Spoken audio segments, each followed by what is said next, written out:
lama dulu.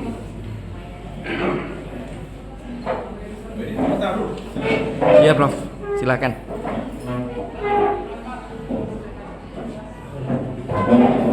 Gimana sih?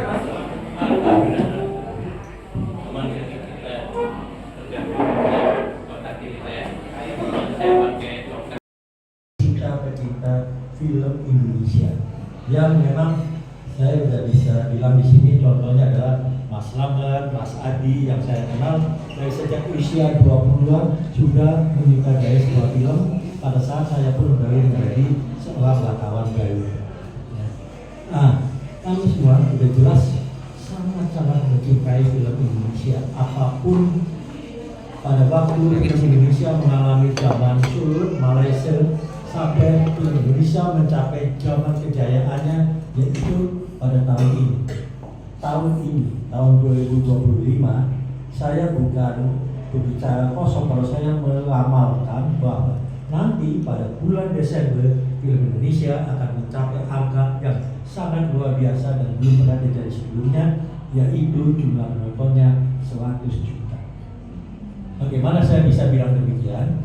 Kebanggaan yang lain karena pada tahun 2024 kemarin yang baru lalu film Indonesia mencapai angka 82 juta.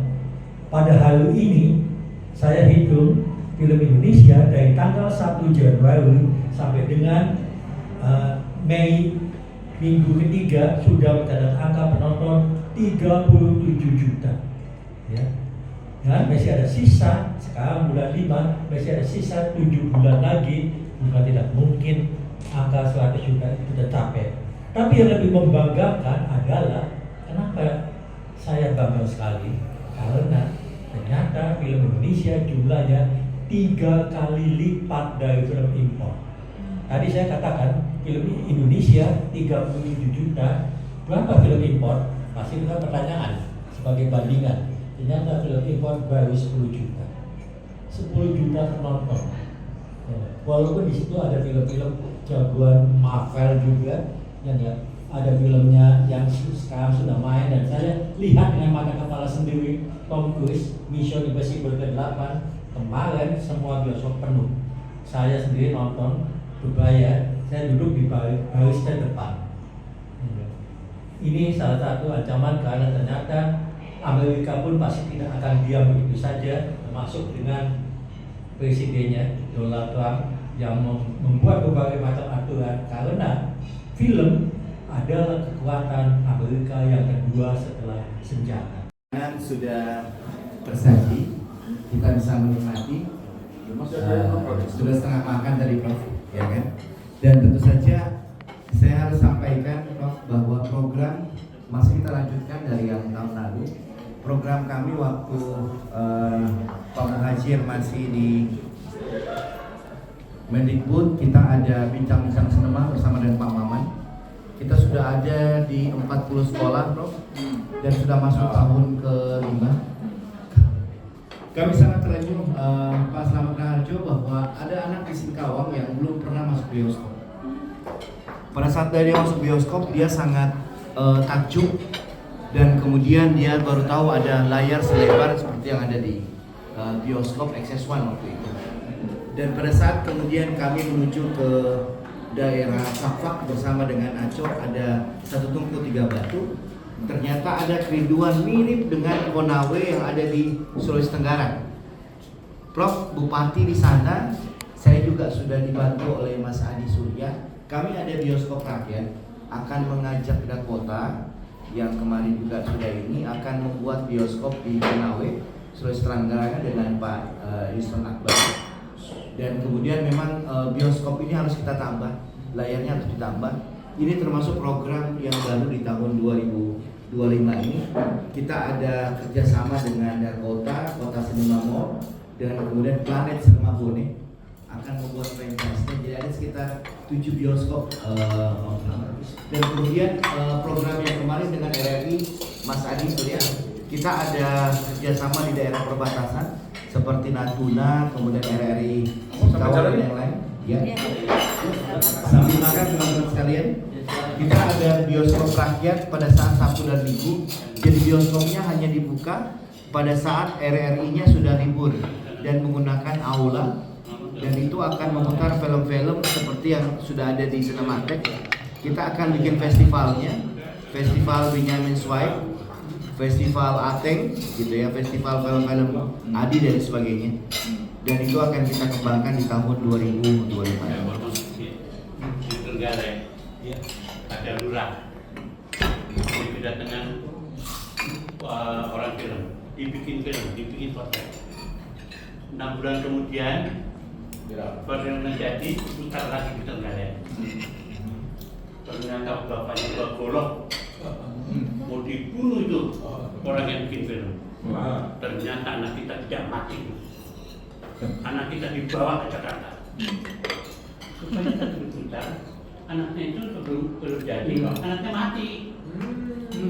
Tiba-tiba diputar, kok anaknya hidup lagi.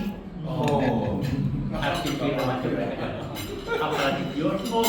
Iya, Om Slamet yang kita syukuri bahwa di periode kami yang kedua ini gabung bersama dengan Prof. Muhajir, gabung Pak Slamet Raharjo bersama dengan Tio Pakusadewo yang justru menggawangi dari awal. Awalnya kita menggunakan kenapa ada Demi Film Indonesia, dan tentu saja kebahagiaan kami nih Prof, ada permintaan dari Ibu Rara Maira untuk bagaimana balik the movie untuk mendapatkan tayang, karena saya ingat saya memberikan 3 judul kepada Prof. Muhajir dan semuanya 3 harus mendapat tanggal tayang. Ternyata Pak Beni dan yang lain sampai harus ngomong saat itu bahwa saya mendapatkan kiriman dari Prof. Muhajir gitu kan ya, dan kemudian dapat tanggal tayang. Jadi itu pun juga kita meminta ini Prof untuk filmnya Kak Seto, Sahabat Anak The Movie, agar tahun ini kita bisa tayangkan di bulan November atau di akhir Desember gitu kan. Dan tentunya spesial undangan dari Doti karena disiplin ilmu profesor juga berkenan dengan budaya, perilaku, etnograf. Saya pikir Mas Bayu Pamungkas bisa mengundang profesor lagi bersama dengan DFI agar kita bisa hadir ya, seperti The Toy, dan juga Sisingamangaraja dengan Cut Mutia, Mas Adi bisa membantu dengan dana abadi karena dana Indosiana kan sudah mulai diluncurkan lagi. Tetapi saya khawatirnya itu akan menjadi cawe-cawe atau hanya diperuntukkan dengan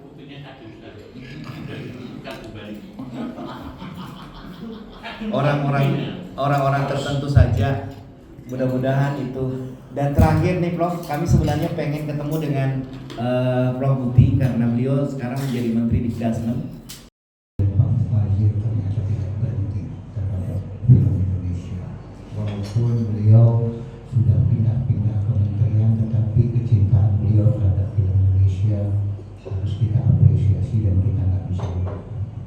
Nah, saya melihat bahwa DFI ini awalnya berangkat dari keinginan beberapa orang untuk mempunyai kanal untuk berbagi ilmu, berbagi pengalaman, berbagi promosi dan lain-lain.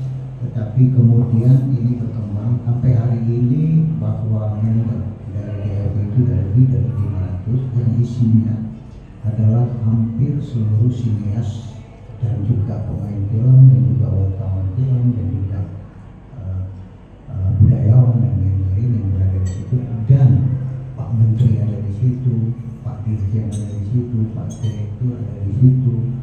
Maka sangat tepat kalau kemudian kalau DFI ini membentuk payung secara hukum yaitu yayasan. Tetapi pertanyaannya adalah bahwa yayasan ini besok akan dibawa seperti apa, karena yayasan ini harus bisa menjadi trigger untuk pengembangan film Indonesia yang lebih luas.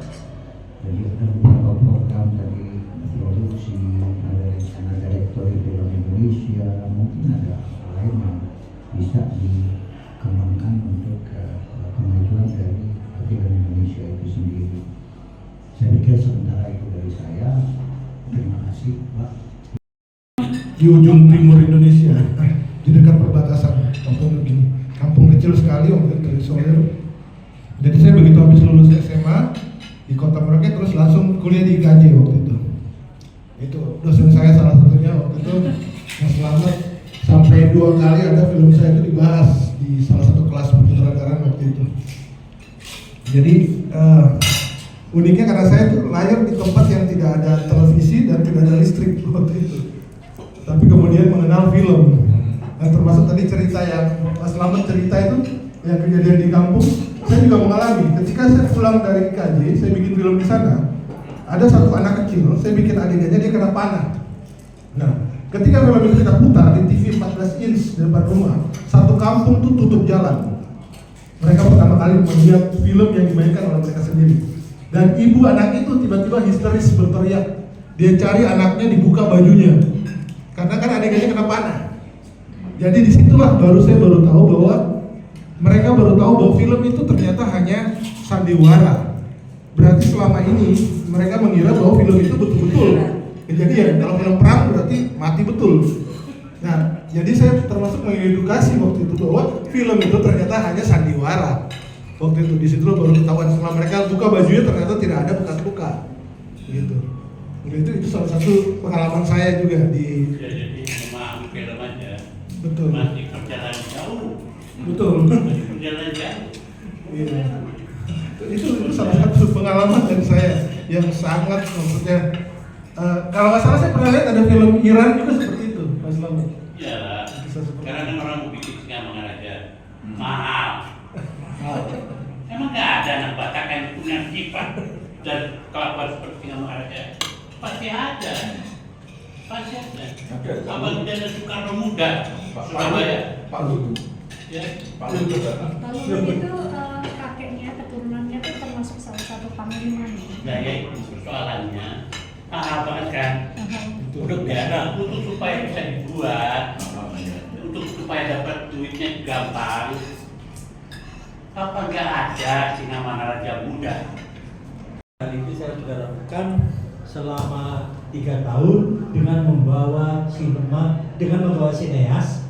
Contohnya Mas Bayu, Aco, dan ada juga yang lain-lainnya, ya, Aditya Gumai, untuk keliling ke sekolah-sekolah, khususnya di kelas 12 di setiap kota. Kami mengadakan pertemuan dengan 4 SMA, khusus kelas 12. Tapi kadang-kadang pihak kepala sekolahnya itu minta seluruh muridnya ikut untuk mengenal apa itu yang namanya film Indonesia. Tetapi kamu kan belum punya bahan utama, korban untuk bicara kan. Tahu, saya pernah menjadi kamu. Ya. Saya minta Dewan Juri tidak bisa diganggu-gugat, kan begitu? Kenapa tidak bisa diganggu-gugat? Emangnya dia nabi? Kan itu. Saya mohon sebagai Dewan Film Juri membuat tanggung jawaban juri. Betul. Nah, itu pegangannya. Ya. Itu yang sekarang tidak bisa, saya nggak bisa apa-apa. Berkat kehadiran kamu, dia bikin film sendiri. Dia hidup sederhana sekali. Dia hidup sebagai Meko di luar garis seperti orang lain. Buat saya itu adalah image. Muhajir membuat image tentang hulu di air. Jadi bukan menyombongkan diri, tetapi yang sebenarnya film Indonesia itu sedang dimainkan oleh Muhajir. Jadi melihat seperti itu, saya senang dengan 100 juta orang. Tapi saya sedih, tidak satu pun yang mengatakan bahwa Indonesia sedang gelap. Bila ada darkness, korupsi depan kita. Film adalah kita. Film adalah Muhajir dan kehidupan yang sederhana. Jadi dengan demikian saya rasa, kalau cuma ungkapan menonton film Indonesia cerdas, agak mempengaruhi aja. Gak cerdas kok. Ya, lihat film Indonesia itu aku, itu lebih benar Indonesia itu yang muhajir. Jadi dengan demikian, contohnya short film. Aku bertanya pada guruku saat itu, seorang yang membuat film yang film Pak Usman itu yang kembali ke Jawa Barat sebenarnya. Itu tentang pertanyaan perang, Pak. Perang zaman itu, perang kok di savana, jadi tembak mati tuh, Pak. Savana tidak ada pohon, nggak ada apa-apa. Tetapi Bapak kita itu bicara menjawabnya satu kata, kita juga ada di savana. Belum ada kementerian A, belum ada kementerian B yang tempat kita berdiri. Jadi kalau dia kehilangan nyawanya, dia nyawa tumbang sebagai negeri yang baru merdeka. Jadi ternyata bukan itu, bukan dia mempertontonkan kesederhanaannya. Ya dia itu sederhana yang mana? Jadi buat saya mari kita, dan sekarang sudah tepat sudah kita mengambil Effendi. Jadi dia juga angkas ketika saya minta Universitas Muhammadiyah menggalakkan film dokumenter, yang menjawab adalah rektor Universitas Muhammadiyah, namanya Muhajir Effendi. Dan saya kira dia orang baru, belum sudah. Saya kira dia adalah kunci dari pertemuan kita hari ini. Halo. Salut. Saya baca sebetulnya, saya lihat ada WA, ya respon saya ya, Pak Diri ini penting juga lah, saya ikut sudah lama absen di kegiatan komunitas budayawan ini. Dan jangan dikira bahwa kita bergabung dalam komunitas ini bukan suatu kebutuhan, itu juga kebutuhan sendiri. Apalagi kalau kita yang memang memiliki semacam panggilan untuk berbuat sesuatu untuk kepentingan kemajuan budaya. Kebetulan saya ini kan memang dari keluarga ayah saya itu seniman. Ayah saya itu seorang dalang. Ketika sekolah di Solo ngambil HIK, Pola Image Quick School itu, ambil kursus di Mangkunegaran, di Puro Mangkunegaran untuk double. Kalau sekarang kuliah double lah, sehingga bisa menjadi guru dan juga jadi dalang. Nah, saya termasuk tidak mewarisi dalang itu, dan seluruh keluarga nggak ada. Dan itu ya saya merasa terpanggil, ya kalaupun tidak mengikuti jejak ayah saya, ya barangkali saya bisa berbuat. Itu aja sebetulnya. Dan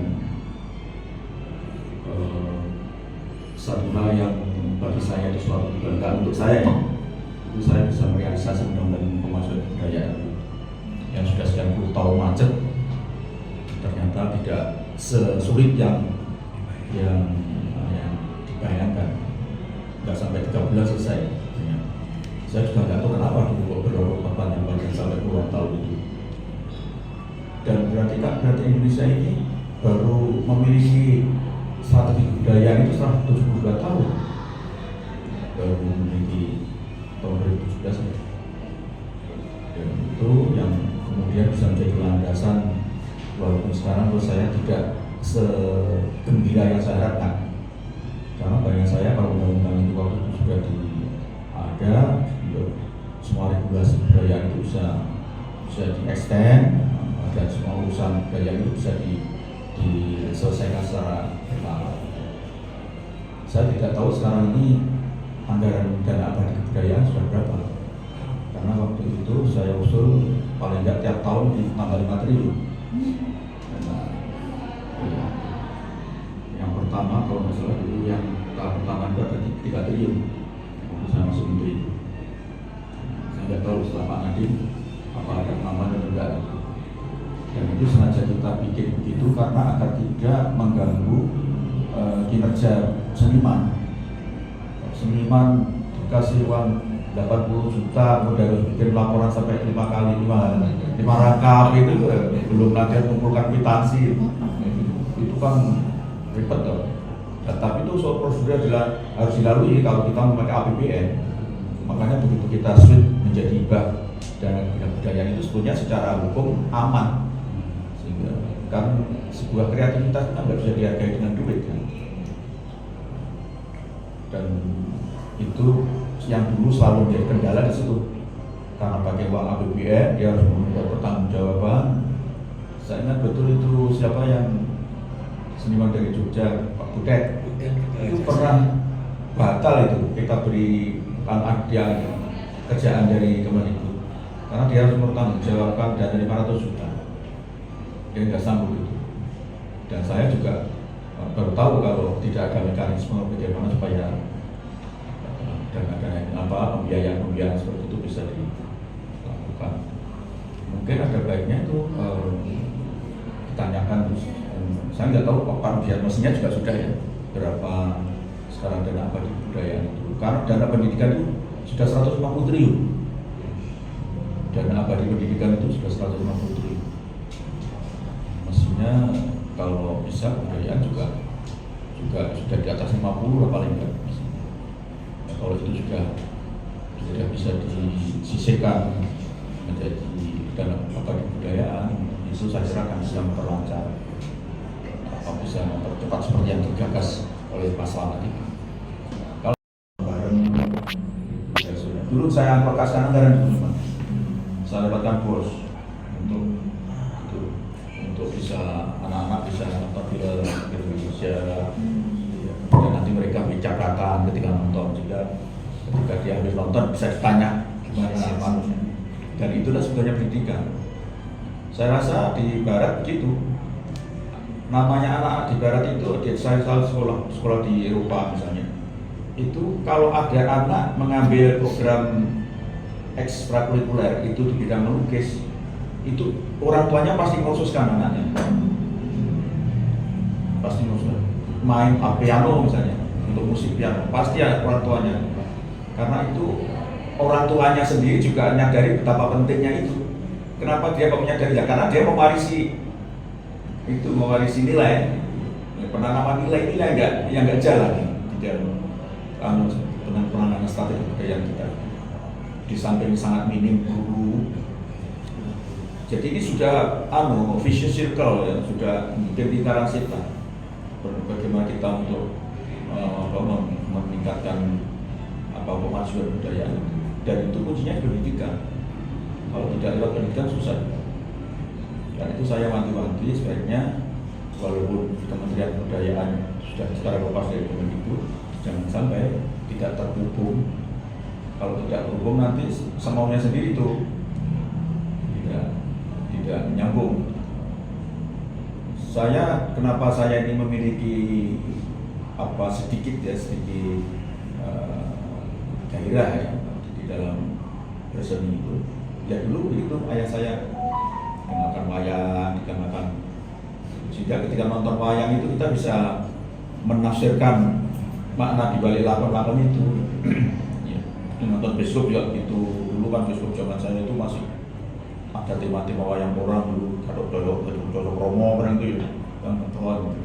Ya waktu itu memang sangat terbatas, tidak seperti sekarang ya.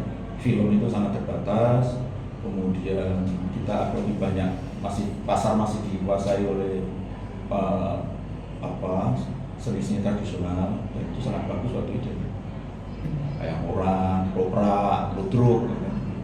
Ya, sekarang yang sudah berubah ini saya kira para pakar pemikir budaya ini harus betul-betul terus-menerus melakukan introspeksi, melakukan otokritik, bagaimana supaya nilai-nilai kebudayaan kita, strategi budaya itu terus jalan. Punya modalnya Pak untuk bikin film. Jadi kami merangkul para sutradara, penulis Piala Citra, kebetulan Mas Fajar Umbara. Jadi kita ceritanya kongsi Pak di film ini. Untuk membuat film ini kita sebenarnya nggak ada modal loh dari awalnya. Kita kongsi. Jadi semua pada dihitung semua nih, sutradaranya kamu berapa. Sebenarnya itu Pak. Jadi sebenarnya saya sebagai produser ini ada tanggung jawab moral untuk mengembalikan semuanya ke mereka gitu. Cuma kami terkendala ya kok film ini belum dapat tanggal tayang gitu. Kemarin dapat ditawarkan untuk bulan Ramadan Pak. Tapi saya kan itu fokusnya untuk Sulawesi Selatan itu kan mayoritas muslim Pak di sana Pak. Kalau untuk ditayangkan di bulan Ramadan kayaknya nggak mungkin Pak, karena di Makassar itu kalau bulan Ramadan semuanya pada ke masjid mayoritas ya. Jadi saya tolak Pak terus terang. Jadi saya minta reschedule lagi, minta jadwal tayang kembali. Mudah-mudahan bisa di tahun ini Pak. Karena anak-anak muda di sana Pak sangat berharap film ini bisa tayang supaya bisa menunjukkan bahwa inilah hasil karya anak-anak muda di Sulawesi Selatan Pak Dodi. Dan kita juga memberikan contoh sebenarnya bahwa anak-anak muda juga bisa, kita juga bisa mengembangkan skill kita di dunia perfilman gitu kan. Itu sebenarnya tujuannya itu ya Pak yang pertama. Adapun isi dari film ini sebenarnya itu message yang ingin disampaikan ke anak-anak muda. Jadi ada 2 orang bersaudara, namanya satu Badik ya, satu lagi saudaranya Badik. Yang satu itu Pak tetap akan tinggal di desa untuk meneruskan perjuangan orang tuanya di desa sebagai misalnya contoh guru agama atau persilatan yang mereka bangun di pedesaan agar budaya itu tidak luntur, maksudnya tidak punah. Satunya lagi anaknya dianjurkan sama ibunya bersekolah di kota. Kamu ke Jakarta aja bersekolah biar kamu dapat pendidikan, nanti kamu share dengan teman-teman kamu, bisa kamu share ke pedesaan, kamu bisa memberitahukan ke teman-teman kamu nanti di desa bahwa segini loh pendidikan di sini, benar-benar kita harus juga setara dengan pendidikan yang sudah ada di kota-kota yang sudah berkembang sebelumnya.